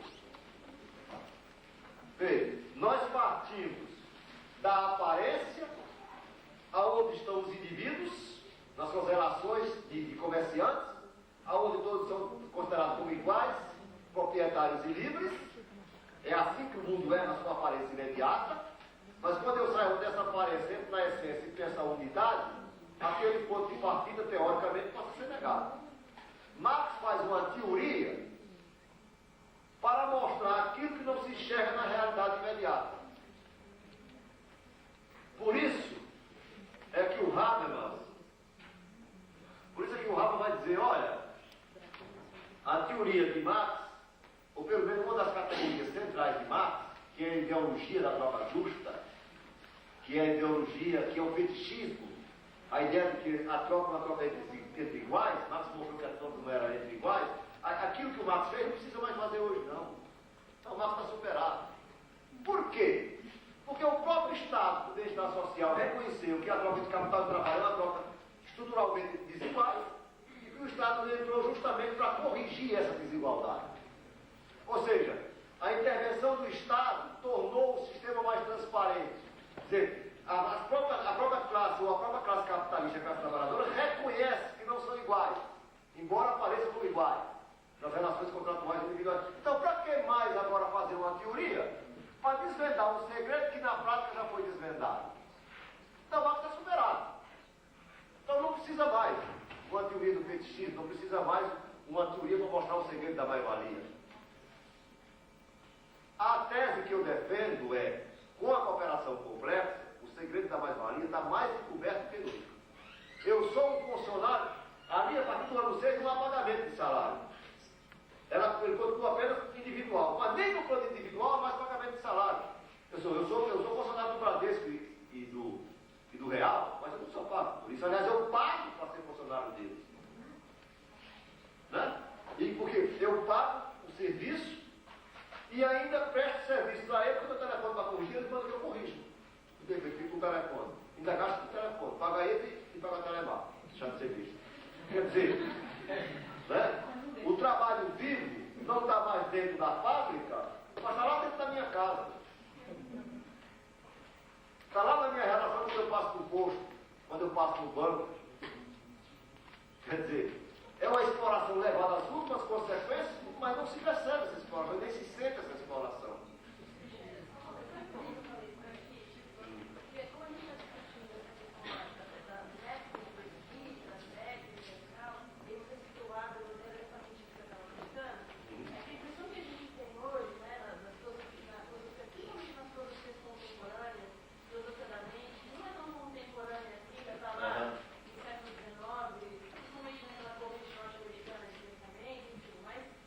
Ideia de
diferente é, sem sombra de dúvida. Marx tem um projeto próprio, particular de saber, mas nem por isso esse projeto próprio, particular de saber de Marx é algo de... A originalidade de Marx não está em que ele descobriu uma coisa que ninguém descobriu. A originalidade de Marx está justamente em que ele se apropria de todo esse pensamento da economia política clássica, da conquista ao nível da filosofia, se apropria de todo esse material e reelabora uma nova perspectiva. A originalidade dele está aí, nesse ponto. Quer dizer, ele não descobriu, digamos, algo totalmente que ninguém tinha descoberto, novo, etc. O projeto de trabalho de saber dele tem particularidade, mas isso não quer dizer que ele seja, digamos assim, que ele poderia ter existido sem a economia política clássica. Ele não poderia ter existido sem a economia política clássica. Mesmo porque os resultados da economia política clássica foram apropriados por ele. Ele não teria existido sem Hegel, sem Kant, sem Hill, sem Hegel. Agora, ele descobre coisas diferentes. Mas ele não é o único. Agora, o que eu vejo hoje é o seguinte, que aí, eu não sei, eu acho que hoje, quando o Marx é mais necessário, é mais difícil usá-lo. Hoje, quando a exploração foi levada às últimas consequências, mais necessário se torna a luta pelo socialismo. Mas eu não sei como pensar as contradições da cooperação complexa. Onde é que está a classe capitalista? Não, sim, a classe capitalista no Canadá. Onde é que está? Não, essa é mais fácil de achar. Onde é que está a classe trabalhadora? Mais fácil de achar a classe capitalista? Por quê? Você tem certeza? Sei. Por que não é fácil? Eu perguntei primeiro, diga.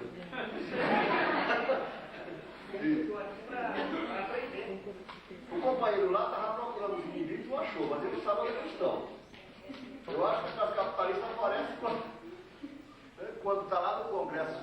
Pelo menos são representantes imediatos, para aprovar suas reformas ou coisa do equivalente. Vou colocar uma questão aqui, eu um pouco preso para já. Eu também vou viajar. É sobre a contraditoriedade. Tá? Uma questão, será que o passo que Marx dá não é elucidar muito claramente a potencialidade contraditória que a sociedade burguesa, o capitalismo envolve dentro do seu próprio seio? Ou seja, eu vou citar uma passagem aqui que eu citei no trabalho, para a gente refletir. Abre aspas, Marx. Enquanto os modos de produção exteriores eram compatíveis com forças produtivas que só avançavam muito lentamente e até mesmo permaneciam estacionárias durante períodos prolongados, o capital se baseia no constante revolucionamento de suas premissas. Embora seja limitado por sua própria natureza, o capital tende a produzir um desenvolvimento universal das forças produtivas e se converte na premissa de um novo modo de produção, que não se baseará em um desenvolvimento das forças produtivas que reproduzem e ampliam a condição limitada. Será um modo de produção no qual o desenvolvimento livre, desimpedido, progressivo e universal das forças produtivas constitui a premissa da sociedade e, portanto, de sua reprodução, no qual a única premissa é superar o ponto de partida. Só sobre esta nova base será possível a universalidade do indivíduo. Aí outra passagem, ele diz: se a sociedade tal como é não contivesse ocultas as condições materiais de produção e de circulação necessárias a uma sociedade sem classes, todas as formas de criar seriam quixotescas. Aí eu pego aqui a questão que tu colocou de forma fantástica, é verdade. O trabalho, o Marx, quando ele chega lá no capítulo, ele vai escrever no capítulo 11, 12 e 13, cooperação, manufaturização do trabalho e maquinaria indústria moderna. O que tem de interessante é exatamente lá na maquinaria ele mostrar que ali o capital, me desculpa o termo, manda para PQP o trabalho. Ele prescinde, ele apendiciza, ele joga para fora. O trabalhador fica com vigia, ele sabe disso, né? Contraditoriamente, dialeticamente, naquele mesmo capítulo, ele vai mostrou. Não na grande fábrica, na indústria moderna, né? Mas nas outras os processos de trabalho que não estão ainda no leito, na forma mais moderna. É isso que ele faz? Ele vai repetir a mesma coisa no capítulo 23 da Lei Geral da Inflação Capitalista. Do item 1 ao item 4, ele vai desenvolver a composição do capital, o resultado da exercício de reserva, abre um item 5 brilhante para mostrar, olha, tudo isso aqui se faz tirando o não é resultado. Ele vai chamar de ilustração da Lei Geral da Inflação Capitalista, né? Ou seja, de um lado, riqueza de um lado, miséria crescente de outro. Entretanto, aí o que eu olho em Marx e vejo um passo, a possibilidade do passo à frente, do avanço, é exatamente ele apontar essa possibilidade de passo à frente e não para trás. Ou seja, porque esse mecanismo aí do trabalho, o trabalho não está no banco, o trabalho não está mais na fábrica, o trabalho é verdade, está na tua casa, sou eu que faço todo o meu trabalho bancário, no meu computador em casa. Mas isso dispara um mecanismo. Eu até brinquei contigo ontem, foi. Dispara um mecanismo que eu estou chamando de processo imanente do capital ao prescindir do trabalho vivo. Esse mecanismo possibilita, é lógico, as condições de classe e tudo, possibilita o salto para frente. Para a gente não ficar nem se angustiando. Eu peguei a sua frase, quando você disseste assim, é um sofrimento danado quando eu penso nisso. E na verdade, para dizer, Marx sofreu exatamente porque ele viu o quê? Ele viu esse processo, todo esse processo que você descreveu aqui, a possibilidade não do tiro no pé.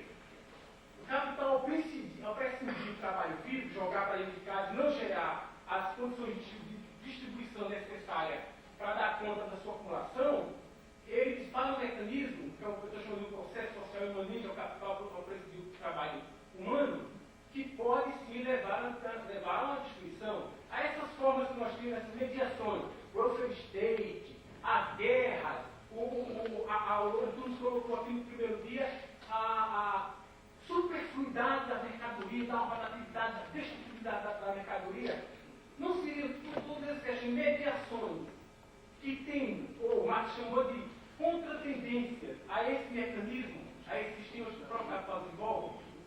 Então isso não seria o que a possibilidade de a gente olhar para frente, ver tudo isso aqui, mas sem angústia, sem ter que sofrer. Porque contraditoriamente, esse desenvolvimento dessa lógica gera as condições, não podemos dizer que só não é determinismo, é econômico e tecnológico, mas estão dadas as condições para a gente chegar a uma fase superior. Detalhe, aí quando a gente vê nos Grunds, ele foi muito mais usado nos Grunds. Lá nos Grunds ele vai falar em emancipação, ele nem se preocupa com chão de fábrica, com ele diz mesmo que tem que ser visto pela forma de trabalho. Aí vem aquele texto lá do preço do paraquedas da economia política, onde ele coloca a questão da luta sindical. Você lembra o que ele diz? Sindicatos não têm que lutar por salário justo, a gente trabalha justo.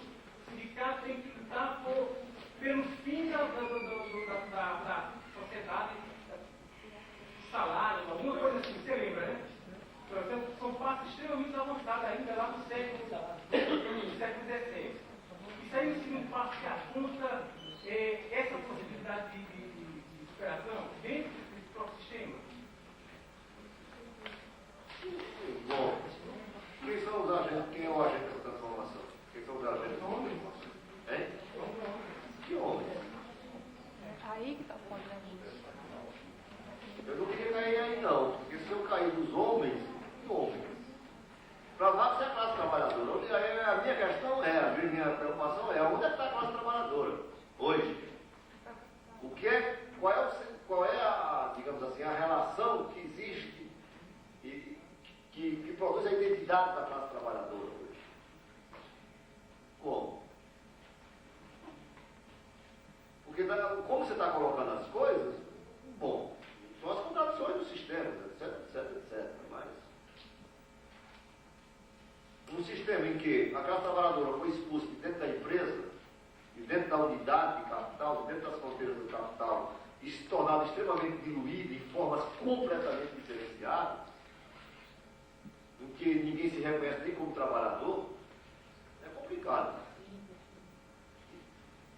Eu acho, sabe, companheiro, que do jeito que você está colocando as coisas, é acreditar, não sei, posso estar equivocado, pode ser que não seja isso que você queira dizer, mas acreditar num certo espontaneísmo, né? Uma certa tendência imanente do sistema, se a partir das próprias contradições, gerar um outro novo, sozinho, sei lá, sem uma luta, baixar a palavra, sem uma luta, porque a luta é a luta de classes.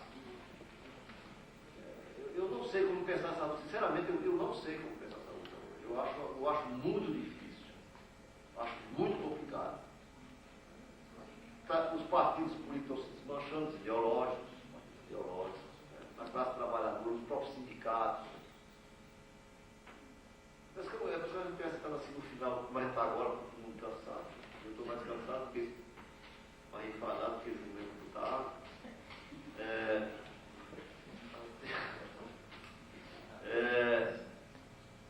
Você estivesse entrando assim num tempo que parece que você não enxerga, não encontra, digamos, respostas para a tua ansiedade. Você mesmo estava dizendo, né? Procurando teus inimigos, onde é que eles estão, sei lá. E está sempre correndo atrás do prejuízo. As coisas acontecem de tal forma, com tanta velocidade, ou acontecem de uma forma, sei lá, em que você não tem domínio sobre elas, sobre as coisas.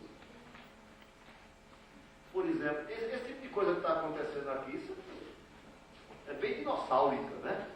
Isso está tão distante, está tão difícil, faz tempo que eu não vejo uma coisa como essa. Rapaz, eu dava palestra há 10 anos atrás, mas todo dia para sindicato. Mas ninguém me chama mais, não sei se é porque eu continuo brigando, né? Sempre fui briguento, eu já falou para ele ali, né? Ou porque o sindicato cansado de mim, sei lá. Mas mesmo assim, cada vez mais, menos evento, discussão, palestra, seminário, debate, se tem nesse país, cara. Todo mundo como um todo, congresso, etc. Está se esvaziando. Acho complicado. Diz. Teixeira, você coloca bem a questão de traumático sujeito da história é uma classe, não os homens em geral, diretamente. Aí eu vou ler uma parte aqui do seu texto, da página 14, que diz o seguinte. Opa, você não tem Teixeira?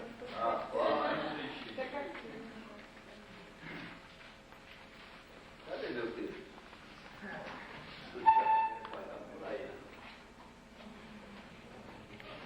Vamos lá, manda orar.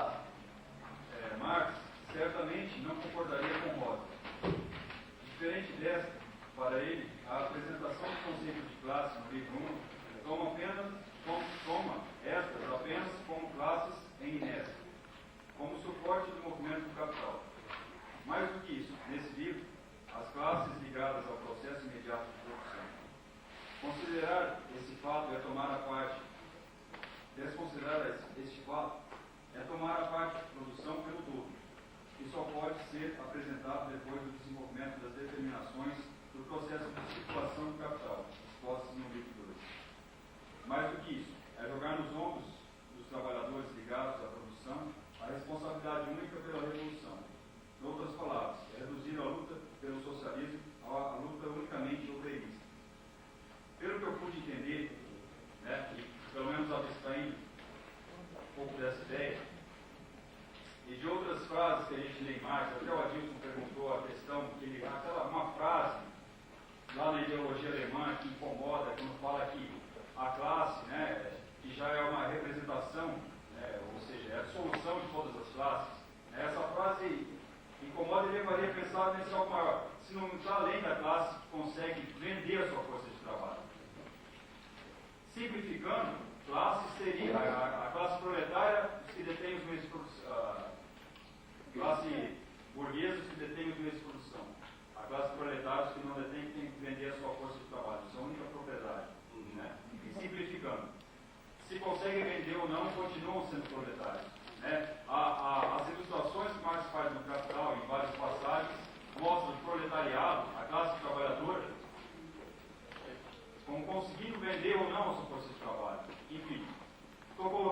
para dizer que no desenvolvimento altamente tecnológico, né, colocado no século XIX, de um lado, e depois agora, no final do século XX, voltando a essas mesmas condições, né, de miserabilidade, pela introdução da maquinaria, da grande indústria, né, enfim, se forma novamente essa dissolução das classes, enfim, que é o que se apresenta de forma aparente a dissolução das classes. Tanto é que a grande, a esquerda está frente, onde estão as classes, mas isso é uma aparência. Mas na verdade, a classe proletária está colocada, né, como classe que consegue vender sua força de trabalho e também como uma classe que não consegue vender a sua força de trabalho. E aí, quando a gente pega a mesa de terça-feira, que a gente vê, e aí o problema que eu já encerro na colocação, que a classe proletária dos desempregados, vou chamar assim sem medo, né, consegue ser organizada em movimentos sociais, né, só que por um outro problema. Sem a mediação do partido, que faria a função, né, da vanguarda revolucionária, e sem a mediação, ao que me pareceu da mesa, da intelectualidade da teoria. Tá? Que na mesa ficou posta uma cisão entre movimento social e teoria revolucionária. Né? Então eu gostaria que você comentasse se é possível enxergar assim. O que está faltando não é uma classe, não é a ideia de classe. O que está faltando é a intermediação entre teoria revolucionária e a população que eu entendo como classe proletária, mesmo sem crença. Você quer falar? Bom, eu vou. Comenta aí, então. A minha é mais uma curiosidade, coisa rápida. Eu sou Paulo Franco, sou da Universidade Federal de Belém. É que você fez um de brincadeira, me deu curiosidade, e agora depois que você falou, eu já me remeti para. Já levo adiante com pergunta. Você disse esse grupo de trabalho, grupo de estudo do capital, que vocês tinham 18 anos no Ceará, sobre brincadeiras de um lado e o acabou.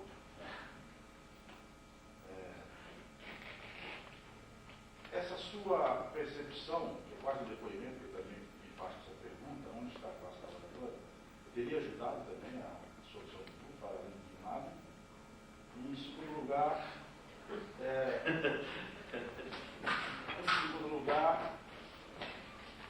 aquele historiador inglês, E. Thompson, você conhece com certeza, no seu livro Formação da Classe Operária Inglesa, diz que a classe operária não existe permanentemente enquanto conjunto unido sobre defesa de interesse, mas que ela acontece de vez em quando esse conjunto, frações desse conjunto, potencializam a defesa de determinados interesses. Eu queria que você fizesse. Você concorda com ele? Discorda? O que isso tem a ver? Eu acho a sua leitura muito fecunda do Capital, né? Muito singular. Obrigado. Gostei muito. Obrigado. O que tem a ver essas duas coisas com isso que você escreveu? Como é teu nome lá, velho? Marcelo. Marcelo. Bom, começar aqui pelo companheiro aqui de Uberlândia, né? Do lado, não, eu não sei, o que levou o grupo a desaparecer é que o objetivo para o qual ele foi criado, que era estudar o capital, o Karl a economia política, etc., nós realizamos esse trabalho, foi uma tarefa encerrada. E continuamos com o grupo, dando texto, dando luta, etc., e já não se encontrava com muita frequência, né? Com Bilado, sem Bilado, naturalmente o grupo tenderia a se acabar. Né? E o grupo de estudo é uma coisa complicada, né? Porque o grupo de estudo é formado pelo núcleo duro e tem as borboletas, que vão lá, todos vão embora, etc. Mas não vamos desgastar do próprio núcleo duro. A minha produção saiu toda do grupo, né? Questão de fumaça, escrevi, trabalho de valor, daí, etc. Mas nós fechamos, então o grupo se esvaziou, né? Portanto, independente de cuidado, não teria se acabado. Né? A outra questão que você colocou, assim, do Thompson, evidentemente a classe trabalhadora não está 24 horas, todo dia, todo mês, todo ano, né? Problematizando, questionando o sistema. Né? Não é permanentemente organizado. Há essas lacunas, esses vazios, né, na relação, no confronto entre classes, etc. Só que o vazio que nós estamos entrando agora é extremamente profundo. Né? Ele é desarticulador, ele é destruidor, ele, sei lá, que não aponta para as perspectivas diferentes, porque ele vai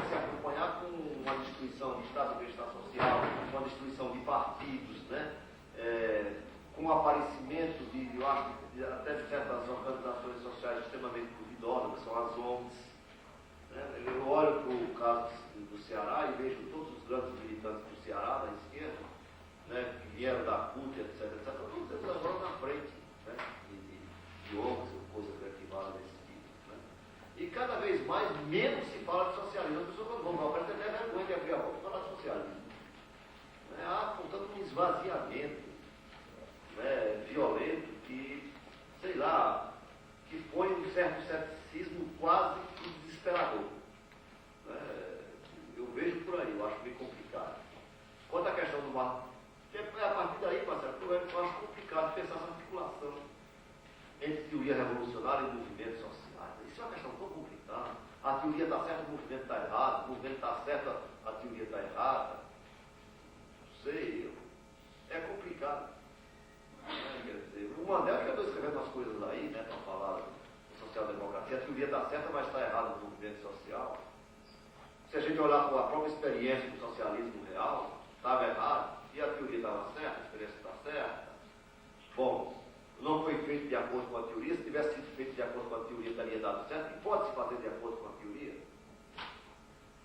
Quer dizer, será que o movimento social pode responder, né, ou pode se realizar de acordo? Porque a teoria ele não é um manual, ele não é um programa político. A teoria é a polarização da realidade. Então, quando a gente coloca essa questão, não está de acordo com o que o Marx diz, espera aí, o Marx está fazendo teoria. O Marx estava problematizando o que é a realidade capitalista.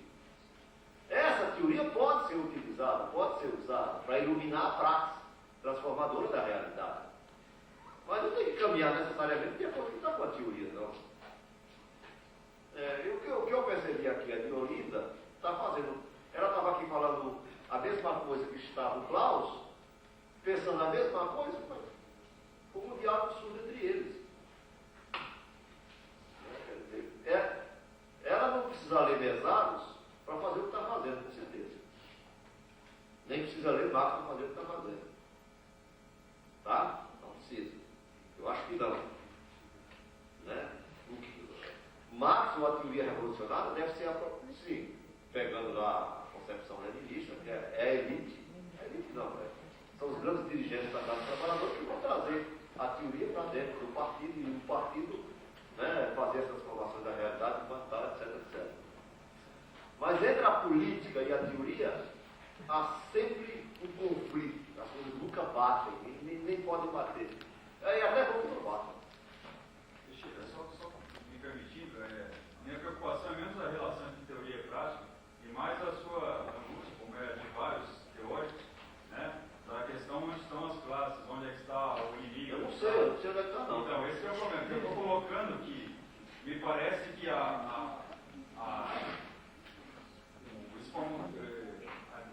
desaparecimento das classes é uma questão aparente, simplesmente de momento.